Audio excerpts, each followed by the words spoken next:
ഇനി അടുത്തതാണ് unit 5 story line of part 4. Part 4ൽ എന്താ നടക്കുന്നത്? ഇത് ലാസ്റ്റ് പാർട്ടാണ്. രാജയുടെ ഡോട്ടർ മൊയ്നയുടെ വെഡിങ് ആണ് ഹൈദരാബാദിൽ നടക്കുന്നത്. Tara and her husband reached India. Vima വരുന്നില്ല എന്ന് പറയുന്നു. താര കമ്പൽ ചെയ്യുന്നു. പിന്നെ വീണ്ടും താര എന്ത് കുത്തിപ്പൊക്കുന്നു? B episode കുത്തിപ്പൊക്കുന്നു. അത് വീണ്ടും ഫൊർഗിവ്നെസ് വേണം, എനിക്ക് അണ്ടർസ്റ്റാൻഡിങ് വേണം എന്നൊക്കെ പറയുന്നു. പക്ഷെ ബിം അതെല്ലാം വളരെ ലൈറ്റായിട്ട് എടുത്തിരിക്കുന്നു. ബിം കുറച്ചും കൂടെ ജനറസ് ആണ്. അത് അങ്ങനെ എടുത്തിട്ടില്ല. പിന്നെ ബിമ്മിന്റെ ഫീലിംഗ് ഓഫ് റിജക്ഷൻ അവിടെ വീണ്ടും വരുന്നു. Letter arrives from mister Sharma who works in Das office requesting one of the Das children to attend an important meeting. So Bim feels helplessness and expresses her desire to sell the family shares, but Tara asking her to consult other members before decision, അതായത് before you take the decision എന്ന് പറയുന്നു. അപ്പോൾ ബിമ്മിന് വീണ്ടും ഭയങ്കര frustrated ആവുന്നു. കാരണം അടുത്ത member ആരാ? രാജയാണ്. സോ രാജന് ഓൾറെഡി ദേഷ്യമുണ്ടല്ലോ. അപ്പോൾ താരം ഇത് പറയുമ്പോൾ ഭയങ്കരമായിട്ട് ദേഷ്യം വരുന്നുണ്ട്, ഫ്രസ്ട്രേറ്റഡ് ആവുന്നുണ്ട്. അങ്ങനെ Bim get mentally destroyed by the music don't fence me എന്നറിഞ്ഞ മ്യൂസിക് അവിടെ പ്ലേ ചെയ്തുകൊണ്ടിരിക്കുന്നുണ്ട്. ബാബ ദേഷ്യം വരുന്നുണ്ട്.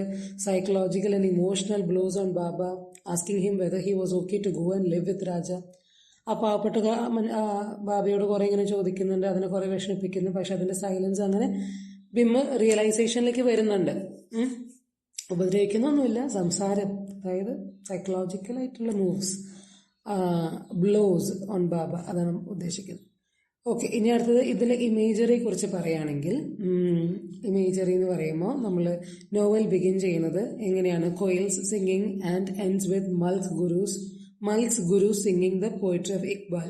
ഇങ്ങനെയാണ് നോവൽ തുടങ്ങുന്നത്, ഇങ്ങനെയാണ് എൻഡ് ചെയ്യുന്നത്, ഇങ്ങനെയാണ് ഒരു മ്യൂസിക്കിലൂടെയാണ് എൻഡ് ചെയ്യുന്നത്. Said Amanuddin notes, between the singing of the koils and the musical rendering of Iqbal's poetry, we have scratches and squeaks of old records. അതായത് എന്താ പറഞ്ഞാൽ, before the singing of the koels, between the singing of the koels and musical rendering of Iqbal's poetry, which means ആ ബിഗിനിങ്ങും എൻഡിങ്ങിന്റെയും ബിറ്റ്വീനിൽ we have the scratches and squeaks of old records. അതായത് ഒരു ഫാമിലിയുടെയും ഒരു നേഷന്റെയും ടെൻഷൻസ് ആൻഡ് പ്രോബ്ലംസ് ആണ് നമുക്കുള്ളത്. അതായത് the tensions and problems of a family and breaking up of a nation. അതാണ് ശരിക്കും പറഞ്ഞാൽ ഈ ഒരു നോവലിലുള്ളത്. അങ്ങനെയാണ് സയ്യിദ് അമാനുദ്ദീൻ പറയുന്നത്. ഇനി ഇവിടെ സാൻഡ് സ്റ്റോം റേജിംഗ് എന്ന് പറഞ്ഞിട്ടുള്ള ഒരു ഇമേജറി പറയുന്നുണ്ട്. ഇത് കുറച്ചും കൂടെ എംബ്ലമാറ്റിക് ആണ് of the ensuing emotional storm in Das sisters. Das സിസ്റ്റേഴ്സിന്റെ ഇടയിൽ എന്താ ഇമോഷണൽ സ്റ്റോം വന്നത്? അതായത് ലെറ്റർ വരുന്നു, താര സജസ്റ്റ് ചെയ്യുന്നു കൺസൾട്ടേഷനും കോംപ്രമൈസും ഒക്കെ സജസ്റ്റ് ചെയ്യുന്നു. ബിമ്മിന് ഭയങ്കര ഓവർ ബേർഡൻഡ് ആയിട്ട് ഫീൽ ചെയ്യുന്നു. രാജയോടുള്ള ദേഷ്യം കൂടുന്നു. അങ്ങനെ അപ്പൊ ഇൻഡയറക്ട്ലി താരയും കൂടെ ഇട്ട് കുത്തിയല്ലോ, കൺസൾട്ട് ചെയ്തിട്ടേ ഡിസിഷൻ എടുക്കാൻ പാടുള്ളൂ, ഷെയർ വിൽക്കണമെങ്കിൽ എന്ന് പറഞ്ഞല്ലോ. അങ്ങനെ Bim resigns Tara for leaving her alone with Baba and family duties. അപ്പൊ താരേനോട് വീണ്ടും എന്താണ് ഒരു പറയാണ്, ഇവളെ തന്നെ ലീവ് ചെയ്തല്ലോ, ബാബേനെ ഇവളെയും എല്ലാ ഫാമിലി ഡ്യൂട്ടീസ് ഇട്ടിട്ട് അവള് പോയതല്ലേ. അങ്ങനെ താരയ്ക്ക് വീണ്ടും ഗിൽറ്റ് ചെയ്യുന്നു. Bim clings to old hurts but Tara prefers to move on. അപ്പൊ അങ്ങനെ അതാണ് ഈ സാൻഡ് സ്റ്റോം റേജിങ്ങിന്റെ ഒരു ഇമേജറി. അപ്പൊ കൊയലിന്റെ സിംഗിങ് കഴിഞ്ഞു. അതുപോലെ ഏറ്റവും എൻഡിലുള്ള മൽക്കിന്റെ guru singing poetry of Iqbal, അതും ഒരു ഇമേജറി. അപ്പൊ അത് in between scratches and squeaks of old records, അതൊന്ന്. രണ്ടാമത്തെ സാൻഡ് സ്റ്റോം റേജിങ്. പിന്നെ മൂന്നാമത്തെ എന്താണ്? People listening to Mulk's songs are like cooing pigeons when Baba ventures out to the main road and returns soon after he is described as a thirsty dog. അപ്പോൾ cooing pigeons, thirsty dogs, അതാണ് അടുത്ത imagery എന്ന് പറയുന്നത്. അപ്പൊ ബാബ എന്ന് പറഞ്ഞാൽ നമ്മൾ അയാൾ നടത്താനായിട്ട് ബിമ്മും താരയും കൂടെ ട്രൈ ചെയ്ത് അയാൾ തിരിച്ചു വന്ന ഒരു സംഭവം ഉണ്ടല്ലോ, അതിൻ്റെ ഒരു തേഴ്സ്റ്റി ഡോഗ് എന്ന് ഡിസ്ക്രൈബ് ചെയ്യുന്നുണ്ട് അതില് ബാബനെ. അപ്പൊ അതൊരു ഇമേജറിയാണ്. പിന്നെ കുറെ ഇമേജസ് ആൻഡ് സൗണ്ട്സ് കാണാം നമുക്ക്. Cricket keeping company with Baba and Bim, dog pouncing on a flea, mynahs quarrelling, bees attacking Bim's, pigeons muttering comfortably in the veranda. So ഇതൊക്കെ ഇമേജസ് ആൻഡ് സൗണ്ട്സ് നമുക്ക് കാണാം. സോ ഇതൊക്കെയാണ് ഒരു ഇമേജറി എന്ന് പറയുമ്പോൾ നമുക്ക് കാണുന്നത്. പിന്നെ ഇതിലൊരു ഇമേജറി ഉള്ളത് കൗ ഡ്രൗണിംഗ് ആണ്. The well and the cow drowning. അപ്പൊ ഇതില് ഇതുപോലെ തന്നെ ഒരു വെല്ലിന്റെ കാര്യം, where shall we go the summer എന്ന് പറഞ്ഞ നോവലിൽ കൊടുത്തിട്ടുണ്ട്. Sita's father had got the well dry for the islanders but later a cow fell and died in it. So ഇത് റിപ്പീറ്റഡ് ഇമേജറി ആണ്, ഈ കൗവിന്റെ ഡ്രൗണിങ് അല്ലെങ്കിൽ കൗ കിണറ്റിൽ വീണ് മരിക്കുക എന്നുള്ളത്.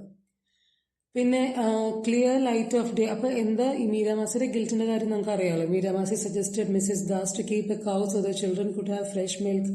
One day cow drowned in the well. Meeramasi felt guilty. അപ്പോൾ ഇതെന്ന് പറഞ്ഞാൽ ദാസ് ചിൽഡ്രന്റെ ഒരു പുതിയ ഫേസ് നമുക്ക് വേണമെങ്കിൽ പറയാം. And also Meeramasi's loss of control over herself. അപ്പോൾ അതൊക്കെയാണ് ഇവിടെ കാണിക്കുന്നത്. So the cow drowning incident ഒരു ഇമേജറിയാണ്. പിന്നെ വൈറ്റ് ഹോഴ്സ്. രാജയ്ക്ക് ഭയങ്കര ഇൻസ്പിറേഷൻ ഉള്ളതാണല്ലോ ഈ വൈറ്റ് ഹോഴ്സ്. കാരണം ആദ്യം ഈ ഹൈദർ അലി വൈറ്റ് ഹോഴ്സിൽ വരുമ്പോഴാണല്ലോ ഭയങ്കരമായിട്ട് ഒരു ഹീറോ ലുക്ക്. രാജ അവിടെ നോക്കി നിൽക്കുന്നുണ്ട്. ഇവര് ജമുനയുടെ തീരത്ത് കളിക്കുന്ന സമയത്ത് നോക്കി നിൽക്കുന്നത് നമുക്ക് കാണാം. മെൻഷൻ ചെയ്യുന്നുണ്ട് സ്റ്റോറിയിൽ. സോ വൈറ്റ് ഹോഴ്സ് എന്ന് പറഞ്ഞാൽ glamour of India's Mughal past. White pony. അപ്പൊ അതാണ് വൈറ്റ് ഹോഴ്സ് എന്നുള്ളത്. ഇനി സ്റ്റോറി വീണ്ടും മുന്നോട്ട് പോകുമ്പോൾ വൈറ്റ് പോണീനെ കുറിച്ച് പറയുന്നുണ്ട്. അതായത് Raja gives a white pony as a gift to his son, continuing the symbolic link to ambition, aspiration and connection with past. വീണ്ടും ഇന്ത്യ ഒന്ന് നേരെയാവുന്ന, അതായത് എന്താ പറയുക, അതിന് കുറച്ചും കൂടെ എന്താ പറയുക അതിന്റെ ഐഡന്റിറ്റി ഇതായി തുടങ്ങി. അതായത് എന്താ പറയുക പാർട്ടീഷന് ശേഷം കുറച്ചും കൂടെ ambitious ആൻഡ് ആസ്പിറേഷൻസ് കുറച്ചും കൂടെ ഗ്രേറ്റ് ആൻഡ് സ്റ്റേബിൾ ആവാൻ തുടങ്ങി. Again nation is aspiring to be great and stable. അതാണ് white pony. So white house and white pony അതൊരു ഇമേജറിയാണ്. പിന്നെ bee attack, escape of Tara, prelude to her escape through marriage from Das family. അതായത് ഇതിന് ഒരു മുന്നോടിയായിട്ട് സംഭവിച്ചതാണ് ബി അറ്റാക്ക്. ബി അറ്റാക്കിൽ ബിമ്മിനെ വിട്ടിട്ട് താര പോയി. സോ ഇത് എന്താ പറയുക, അടുത്തത് ഫോളോ ചെയ്തത് എന്താണ്, ബിമ്മിനെ വിട്ടിട്ട് താര എസ്കേപ്പായി പോകുന്നു, മാരേജിലൂടെ എസ്കേപ്പ് ചെയ്ത് ദാസ് ഹൗസ് ഹോൾഡിൽ തന്നെ എസ്കേപ്പ് ചെയ്ത് പോകുന്നു എന്നുള്ളത്. So bee attack is a prelude to her escape through marriage from Das family. അപ്പൊ അങ്ങനെ living Bim with Baba and all the responsibilities. So അതൊരു ഇമേജറിയാണ് ബി അറ്റാക്ക്. അതുപോലെ ലൈറ്റ് ഷെയ്ഡ് ഇമേജറി ഉണ്ട്. ലൈറ്റ് എന്ന് പറഞ്ഞാൽ going out with freedom, awareness and warmth എന്നൊക്കെയുള്ളതാണ്. അപ്പോൾ ഈ ലൈറ്റ് ഷെയ്ഡ് വന്നത് bright light of day cut into her temples leaving a wake of pain. അത് പറഞ്ഞാൽ ഒരു ലൈറ്റ് ഓഫ് എഫെക്ഷനിലേക്ക് ഓപ്പൺ ചെയ്യാണ്. അതായത് അവള് ചേഞ്ച് ആവാൻ സ്റ്റാർട്ട് ചെയ്യുമ്പോൾ തൊട്ട് എന്താണ് കുറച്ചും കൂടെ അവളൊരു എന്താ പറയാ ഓപ്പൺ അപ്പ് ചെയ്യാണ് എഫെക്ഷനിലേക്ക്. അതായത് ഫാമിലി ഇതാണ്, ഇത്രയും പ്രശ്നങ്ങളുണ്ടെങ്കിലും ഇത്രയും എന്താ പറയാ പ്രശ്നങ്ങളുണ്ടെങ്കിലും അത് യുണൈറ്റഡ് ആകുമ്പോഴാണ് അതിന്റെ ബ്യൂട്ടിന്നും. അത് ആ മ്യൂസിക്കൽ കൺസേർട്ടിൽ നിന്ന് മൽക്കിന്റെ നല്ല വോയിസും ഗുരുവിന്റെ കുറച്ചും കൂടെ ക്രാക്ഡ് വോയിസും എന്നാൽ അത് ഹാർമണിയിൽ അത് ടുഗെദർ ആയിരിക്കുന്നതും അതൊക്കെയാണ് ഒരു റിയലൈസേഷൻ കൊടുക്കുന്നത്. സോ അപ്പൊ അങ്ങനെ she opens herself to the light of affection ആണ് അതിന്റെ അർത്ഥം. The bright light of day cut into her temples leaving a wake of pain. അപ്പോൾ ആബ്സെൻസ് ഓഫ് ഷാഡോസ് എന്നുള്ളതിന്റെ അർത്ഥം എന്താണ്? Shows openness, clarity, love. അതൊക്കെയാണ് ഇവിടെ കൊണ്ട് ഉദ്ദേശിക്കുന്നത്. സോ ഇത് എന്തൊക്കെയാണ് ഈ മേജറി എന്ന് പറയുക? കോയലിന്റെ സിംഗിങ്, അതുപോലെ മൽക്ക് മിശ്രയുടെ ആ ഒരു ഗുരുവിന്റെയും സിംഗിങ്ങിനെ കുറിച്ചുള്ള ഒരു കമ്പാരിസൺ പറയുന്നത്, cracked voice, sweet cooing pigeons എന്ന് പറയുന്നത്. അതുപോലെ എന്താണ് നമ്മളുടെ സയ്യിദ് അമാനുദ്ദീൻ പറഞ്ഞിട്ടുള്ള scratches and squeaks of old records, അത് സാൻഡ്സ്റ്റോം റേജിങ് ഈ ദാസ് സിസ്റ്റേഴ്സിന്റെ ഇടയിലെ, അതുപോലെ തേഴ്സ്റ്റി ഡോഗ് എന്നുള്ള ഡിസ്ക്രിപ്ഷൻ അത് അങ്ങനെ പറയുന്നത്. പിന്നെ ഇമേജസ് ആൻഡ് സൗണ്ട് കുറെ ക്രിക്കറ്റിന്റെ sound, dog pouncing on a flea, മൈനയുടെ quarrelling, bees attacking Bim, pigeons muttering comfortably in the veranda, cow drowning incident, white horse and white pony, bee attack, light shade imagery. ഇത്രയാണ് ഇമേജറിയിൽ വരുന്നത്. ഇനി ദാസ് നെയ്ബേഴ്സിനെ കുറിച്ച് പറയുകയാണെങ്കിൽ Ali's family. Ali's ഫാമിലിയെ കുറിച്ച് പറയുകയാണെങ്കിൽ part 1 of the novel Tara and Bim recalls their childhood when they were playing on the banks of Jamuna, Hyder Ali riding on a white horse, peon running in front of him shouting everyone to get out of his way, a dog behind him barking. Hyder Ali like nawab or prince പോലെ വരുന്നു, ഒരു peon മുന്നിൽ എല്ലാവരും മാറുന്നു പറയുന്നു, പിയോന്റെ പിന്നാലെ dog ഓടുന്നു. അങ്ങനെ ഒരു ഭയങ്കര ഒരു ഓളം ഉണ്ടാക്കിയിട്ടാണ് ഈ അലി വരുന്നത്. പിന്നെ പാർട്ട് 3 ഓഫ് ദ നോവലിലാണ് വീണ്ടും, അതായത് Raja and Bhim slowly trudge back home. They heard the man in khaki uniform shouting, making the way clear for Ali and his horse. പിന്നെ ത്രൂ ദ റെഫറൻസസ്, അപ്പൊ ഈ റെഫറൻസിലൂടെ അനിത ദേശായി കാണിക്കുന്ന കുറച്ച് അരിസ്റ്റോക്രാറ്റിക് ഹാൻസം ലാൻഡ് ലോർഡിനെയാണ്. അതായത് his decadent form of life in old Delhi in pre partition times. അതായത് അത്രയും പ്രോപ്പർട്ടിയുടെ ഓണറൊക്കെയാണ് ഇയാള്. കുറെ പേഴ്സണൽ ക്ലർക്സ് എല്ലാം ഉണ്ട് ഇയാൾക്ക് പേപ്പർ വർക്ക്സിന് വേണ്ടി, കാരണം ലാൻഡ് ലോഡ് ആണല്ലോ. പിന്നെ കുറച്ച് ബിറ്റായിട്ട് ഓരോ പാർട്ടി നടക്കുകയാണെങ്കിൽ മൊയ്നയുടെ വെഡിങ്ങിന് Bim and Tara meetup after long time. അപ്പോൾ ഒരു ചുരുക്കത്തിൽ പറഞ്ഞാൽ അലിയുടെ ഗ്രാൻഡ് ചൈൽഡ് തന്നെയാണ് structural reason for this meetup. അലിയുടെ ഗ്രാൻഡ് ചൈൽഡ് ആണല്ലോ മൊയ്ന, അതായത് അലിയുടെ ഡോട്ടറിനെയാണല്ലോ രാജ മാരേജ് ചെയ്തിരിക്കുന്നത്. സോ അവിടെയും ഒരു സിഗ്നിഫിക്കൻസ് ഉണ്ട്. പിന്നെ അലിയുടെ ശരിക്കുള്ള ബാക്ക്ഗ്രൗണ്ട് റിവീൽ ആവുന്നത് താരയുടെ റെസ്പോൺസ് ടു ദ ലെറ്ററിലാണ്. അതായത് അലി മരിച്ചെന്നും പറഞ്ഞിട്ടുള്ള ന്യൂസ് രാജ എഴുതുന്ന ലെറ്റർ ഉണ്ടല്ലോ, അതിലൂടെയാണ് അലിയുടെ ബാക്ക്ഗ്രൗണ്ട് ശരിക്കും റിവീൽഡ് ആവുന്നത്.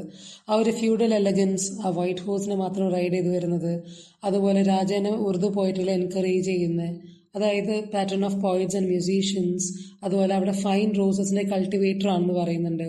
അതുപോലെ അതൊക്കെ കൾച്ചറൽ റിഫൈൻമെന്റ്, സോഷ്യൽ പ്രസ്റ്റീജിനൊക്കെയാണ് കാണിക്കുന്നത്. പിന്നെ മുസ്ലിം അരിസ്റ്റോക്രാറ്റിക് ലൈഫ് സ്റ്റൈൽ, ഒരു മുസ്ലിം എലിറ്റ് ഫാമിലിയാണ്.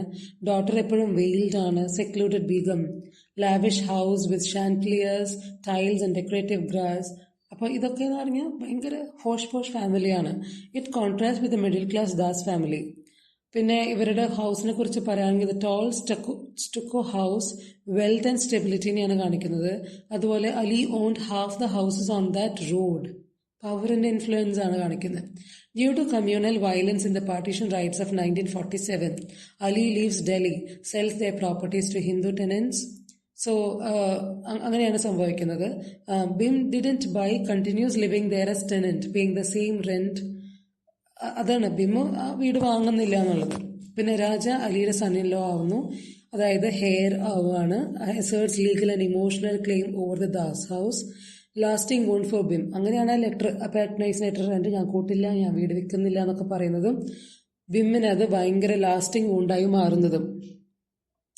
അപ്പം ഇങ്ങനെ ഈ അലിയുടെ ബാക്ക്ഗ്രൗണ്ട് എല്ലാം കാണിക്കുന്നതിന് ദേശായി യൂസ് ചെയ്യുന്നത് ഒരു flash back, stream of consciousness, memory fragments എന്നുള്ള ടെക്നീക്സിലൂടെയാണ് ഇതെല്ലാം കാണിക്കുന്നത്. ഇത് മെയിനായിട്ട് താരയിലൂടെയാണ് നമ്മൾ ഈ ബാക്ക്ഗ്രൗണ്ട് അറിയുന്നത്. ഇത്രയും എലിറ്റ് ഫാമിലിയാണ്, അതായത് മോളുണ്ട്, the lavish house with chandeliers, tiles and decorative grass.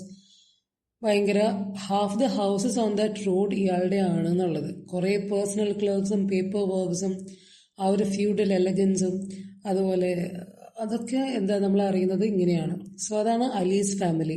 ഇനി മിശ്രാസ് ഫാമിലി എന്ന് പറഞ്ഞിട്ടുണ്ടെങ്കിൽ സാധാരണ ഒരു ഫോർമൽ കണക്ഷനാണ് ദാസ് ഫാമിലിയോട്, ക്ലോസ് ഒന്നുമല്ല. മിശ്ര സിസ്റ്റേഴ്സ് എന്ന് പറഞ്ഞാൽ act as foils to Das sisters. അതായത് അവരെ കുറിച്ച് പറയുകയാണെങ്കിൽ two grey haired spectacled middle aged women, few years older than Das sisters ആണ്. ഇവർ സെയിം സ്കൂളിൽ പഠിച്ചതാണ്, ഹോംവർക്ക് എല്ലാം ടുഗെദർ ചൈൽഡ്ഹുഡിൽ ചെയ്തുകൊണ്ടിരുന്നതാണ്. താരയ്ക്ക് എന്തോ അവിടെ ഭയങ്കര കണക്ഷനാണ്. അതായത് Tara gets happiness from Mishra home like how Raja gets from Ali's home. അതുപോലെ താര ഇവിടെ ഭയങ്കര അറ്റാച്ച്ഡ് ആണ്. താര ബക്കുലിനെ മീറ്റ് ചെയ്യാനായിട്ട് ലീഡ് ചെയ്യുന്നത് മിശ്ര സിസ്റ്റേഴ്സ് തന്നെയാണ്. ഇവർ ഭയങ്കര കൺസർവേറ്റീവ് ആണ് മിശ്ര സിസ്റ്റേഴ്സ്. പെട്ടെന്ന് എൻഗേജ്ഡ് ആവുന്നു, മാരീഡ് ആവുന്നു, very early age, even before earning a degree. Soon after abandoned by their husband, live with old father and brothers. Brothers ആണെങ്കിൽ അവർ ഓൾറെഡി അബാൻഡൻഡ് ബൈ ദെയർ വൈഫ്സുമാണ്. അപ്പം അങ്ങനെയുള്ള ബ്രദേഴ്സിൻ്റെ അടുത്ത് അവർ താമസിക്കുന്നത്. അന്നത്തെ ഇവരെന്ത് ചെയ്യുന്നു, അവർ ലിവിങ്ങിന് വേണ്ടി അവർ ചെയ്യുന്നത് running a nursery school and teaching dance and music to kids in the evening. Women abandoned and exploited by their own family എന്ന് വേണമെങ്കിൽ നമുക്ക് പറയാം. ഒരു ഡിഗ്രി, ഒരു എഡ്യൂക്കേഷൻ ഇമ്പോർട്ടൻസ് കൊടുക്കാതെ വേഗം മാരേജ് ചെയ്ത് കൊടുത്ത് അവരുടെ ജീവിതം ഒന്ന് വഴിമുട്ടിയതിന് എന്താ പറയുക, കുറച്ച് ഫാമിലിക്കും റെസ്പോൺസിബിലിറ്റി ഉണ്ട്. ഇപ്പം ജയാമിശ്രനെ കുറിച്ച് പറയുകയാണെങ്കിൽ ജയാമിശ്ര കുറച്ചും കൂടെ ബിമ്മിന്റെ പേഴ്സണാലിറ്റി മിറർ ചെയ്യുന്നതാണ്. അതായത് ഒരു റിമാർക്ക് ആൾ പറയുന്നുണ്ട്, BHIM has her own mind. ഇത് ഹൈലൈറ്റ് ചെയ്യുന്നത്, അതായത് ബിമ്മിനെ കുറിച്ച് താര പറയുന്നുണ്ട്, ഇങ്ങനെ ശ്രദ്ധിക്കുന്നില്ല, ഭയങ്കര എന്താ പറയുക വീക്കാണ്, അങ്ങനെയൊക്കെ പറഞ്ഞ് ബിമ്മിനെ കുറിച്ച് അവളുടെ എന്താ പറയുക വെറീസ് ഷെയർ ചെയ്യുമ്പോൾ ജയ പറയുന്നതാണ് BHIM has her own mind. It highlights Bim's independence, emotional self-sufficiency, resistance to compromise. Tells that Bim and Tara are so different in their attitudes. അപ്പോൾ ജയയുടെ കമന്റ് ഇംപ്ലൈസ് ചെയ്യുന്നത് താര ജസ്റ്റ് ബിമ്മിനെ അണ്ടർ എസ്റ്റിമേറ്റ് ചെയ്യാണ്. So it reinforces the imbalance in there relationship. അപ്പോൾ ഇതാണ് മിശ്ര സിസ്റ്റേഴ്സിനെ കുറിച്ച് പറയാനുള്ളത്. മിശ്ര ഫാമിലിയിലെ Mishra sisters. Mishra ബ്രദേഴ്സിനെ കുറിച്ച് പറയുകയാണെങ്കിൽ they described as idle, unproductive, detached from the social responsibility. Father ഇവരെ വിളിക്കുന്ന ഫാറ്റ്, ലേസി സ്ലോബ്സ് എന്നാണ് വിളിക്കുന്നത്. Emphasises DQ with family. ഇതിലെ ബ്രിജ് മിശ്രയുണ്ട്, മൽക്ക് മിശ്രയുണ്ട്. ബ്രിജ് മിശ്ര എന്താണ്, social snobbery and failure, his refusal to work with Punjabi migrants from Pakistan, obsession with lineage and old Delhi aristocracy, അത് class prejudice ആണ്. അവരുടെ കൂടെ ഒന്നും വർക്ക് ചെയ്യാൻ പറ്റില്ല എന്ന് പറയുന്നത് വീട്ടിലിരിക്കുന്നു. Malcolmist ആട്ടെ only wanted to sing, no need of money or work, pleasure-loving detachment from reality. His reaction to the absence of the harmonium and tabla players shows his obsession with art and impractical with life. അപ്പോൾ അവർ player ഇല്ലാന്ന് പറയുമ്പോഴേക്കും ഭയങ്കരമായിട്ട് ദേഷ്യം വരുന്നത് ഇയാൾക്ക്. അപ്പോൾ അതാണ് കാണിക്കുന്നത്. അതായത് ജോലിക്ക് പോകുന്നുമില്ല, ചുമ്മാ പാടിക്കൊണ്ടേയിരിക്കുന്നു. മേജർ എപ്പിസോഡ്സ് വിത്ത് മിശ്ര എന്ന് പറയുന്നത് ബി എപ്പിസോഡാണ്. മിശ്ര സിസ്റ്റേഴ്സിന്റെ കൂടെ നടക്കുന്ന സമയത്താണ് ലോധി ഗാർഡനിൽ ബി അറ്റാക്ക് വരുന്നത്. കാരണം ജയയും സരളയും സ്യൂട്ടേഴ്സിനെ കാണാൻ പോകുമ്പോൾ ബിമ്മിനെയും താരേനെയും കൂടെ ഇൻവൈറ്റ് ചെയ്തെന്ന് മാത്രമേ ഉള്ളൂ. പിന്നെ മ്യൂസിക്കൽ ഈവനിങ്ങിലാണ് ബാബയും ബിമ്മും പോകുന്നതും ഒരു റിയലൈസേഷൻ ഓഫ് ബിം ഹാപ്പൻ ചെയ്യുന്നതും. അപ്പോൾ മിശ്ര ഫാമിലി ആയിട്ട് അതാണ് നമ്മളുടെ സെൻട്രൽ ക്യാരക്ടേഴ്സിനുള്ള ബന്ധം. ഇനി അനിത ദേശായിയുടെ കോൺട്രിബ്യൂഷൻ നോക്കുകയാണെങ്കിൽ, സോ ഇതാണ് നമ്മുടെ നെയ്ബേഴ്സ് ആയിട്ടുള്ള അലി ഫാമിലി, മിശ്ര ഫാമിലി. ഇനി അനിത ദേശായിയുടെ കോൺട്രിബ്യൂഷൻസ് നോക്കുകയാണെങ്കിൽ, major voice in modern English fiction.